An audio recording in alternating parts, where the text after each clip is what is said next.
It is a very big deal. It's a big day and a big milestone. Reverses the course of time. It does. We've wanted to be a one-stop shop for all your financial services needs, and one of the holes we've had for the last 2 years was in cryptocurrency, the ability to buy, sell, and hold crypto.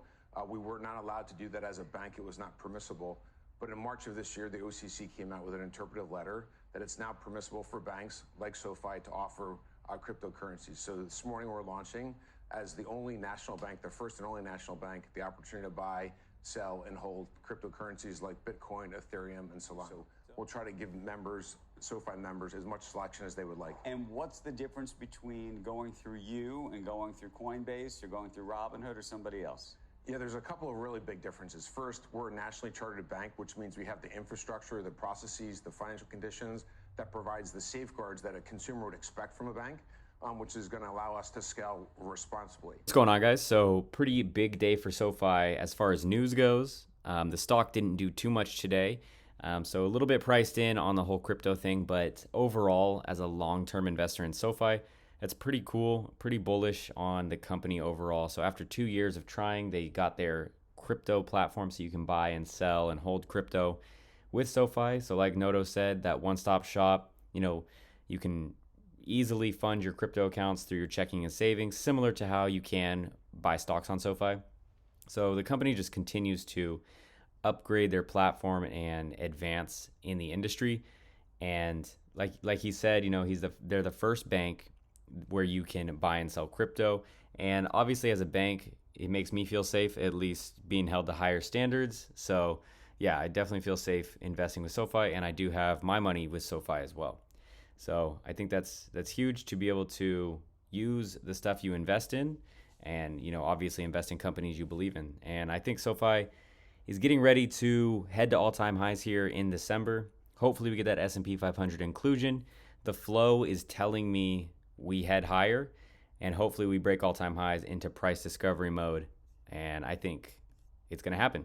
So this is pretty consistent, 1.3 million to the call side. We've seen this day in and day out, people loading SoFi. Even on SoFi's red days, the whales are loading. So that leads me to believe that something big is coming for SoFi, like that inclusion. A little bit of puts, obviously. You're always going to have short sellers and put buyers, but a lot of December and 2026 contracts hitting the tape today. A little bit shorter term ones as well, but we will see. I know we might have a vote on the government opening up tomorrow. That could be bullish. It could obviously not happen, and that would be bearish, but we'll see how things go. As far as the chart goes, pretty simple, very similar to Rivian's chart, which we've been talking about, which we'll get into next, but beautiful breakout here. We have two resistances we need to get over, 31.21 and 32.62.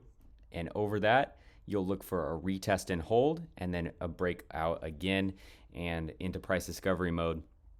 Now, SoFi could easily come back down, and it could be a little bit of a failed breakout because we do have a gap below, which I will show you on the daily here. So we could fail this breakout and come down and fill that gap at 28.25. I would consider that to be a buy zone. The green zone is my main buy zone, but if we did fill that gap and hold, that is another great buy zone as well. So that is what we have on SoFi right now. So solid day for the stock, obviously red to green, and more so excited for SoFi heading into December. And let's get into Rivian. All right, so obviously a similar chart to SoFi, except this has consolidated a lot longer. So the longer the consolidation, the bigger the move. We're looking at something like this. So obviously broke out, and we got through the first resistance of 17.15. Now looking for that to become support. Rivian is also very known for breaking out and then selling off. So we'll see if that happens. Obviously, my next target here is looking to break 1886 and then come back and retest that and hopefully hold and break higher. But that's what we have on Rivian. I've been, pounding the table on this one. Pretty bullish on them long term. So we'll see if this continues to hold and break out. I didn't get a chance to add leaps. I actually added to my watch list, and those are obviously up over 30% today. So that kind of sucks, but I'm cool riding the shares. As far as flow goes, 3.7 million to the call side. And we are seeing some unusual puts come in. These highlighted purple ones are unusual puts, but it's pretty typical of Rivian to kind of give back a little bit of the move. So we'll see how things go tomorrow. But shorter term, January calls are hitting the tape. And I will be looking to potentially add some leaps on this one if we were to sell off. So Rivian's looking great.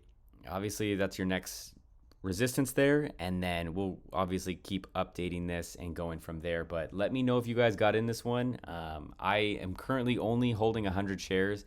So didn't get a full position, but I'm cool with that. And we'll see how much higher this one goes.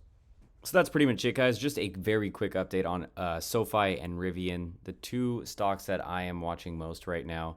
Let me know what you're watching, if you want me to check out any stocks or make a video on something. But I thought this was kind of cool. Obviously, I don't think Rivian is going to perform like Tesla because Tesla is just a beast of its own. But I do see a lot of upside in Rivian, and I think could easily hit $30 next year. So that's what we're targeting right now. Please like and subscribe, and have a good one.